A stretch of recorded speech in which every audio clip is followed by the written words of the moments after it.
дар толори маркази назорати давлатии санитарияи эпидемиологии шаҳри Хуҷанд иди табибон бо баргузории як нишаст таъҷил карда шуд. Азаматхоҷа Воҳидов, директори марказ, кормандонро бо иди касбияшон таҳният гуфта, аз ҷумла афзуд ки соҳаи тандурустӣ яке аз самтҳои аввалин дараҷаи сиёсати иҷтимоии ҷумҳурии Тоҷикистон ба шумор рафта, дар даврони соҳибистиқлолӣ мамлакат бо маром рушд карда ва пешравиҳои назаррас ноил гардааст.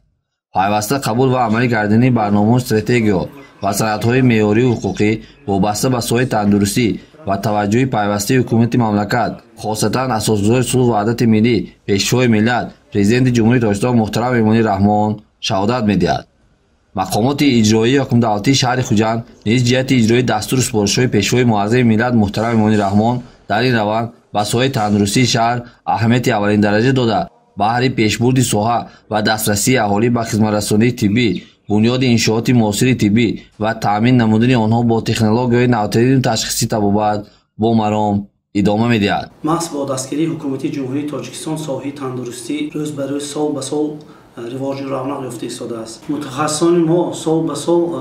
аз ин ғамхориҳои пешвои муаззами миллат бисёр сарфароз мебошанд ва мо кӯшиш ба харҷ мебарем ки ҳамаи саъи кӯшиши дониши худро баҳри пешгирии бемориҳо сафарбар созем. бо истифода аз фурсат ҳамаи ҳамкасбони гиромиқадрро бо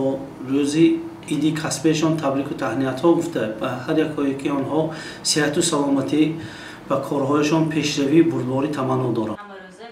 тахмина Усмонова, директори маркази назорати давлатии санитарияи эпидемиологии видояти суғ, зимни номаи табрикотии хеш изҳор дошт ки дастовардҳои асосӣ дар самти пешгирӣ, ташхису табобат ва назорати бемории сироятии COVID-19 дар давраи пандемияи COVID-19 ин таҷдиди назар гардидани ҳамгирии фаъолият байни муассисаҳои беморхонавӣ, кӯмаки аввалияи тиббии санитарӣ ва назорати санитарияи эпидемиологӣ маҳсуб меёбад ки дар натиҷа роҳҳои самаранок ва фаврии мушкилоти ташхису табобат, дарёфт ва безаргардонии манбаи сироят ба канорагирӣ равон намудани нафароне ки бо бемор дар тамос буданд фароҳам омаданд. дар ин самт ҷоннисориҳои табибон бахусус эпидемиологҳо шоистаи таҳсин аст. сипас намояндаи ҳизби халқии демократии Тоҷикистон дар шаҳри Хуҷанд Эҳсон Исоев номаи табрикотии ҳизбиёнро ба самъи ҳозирин расонд.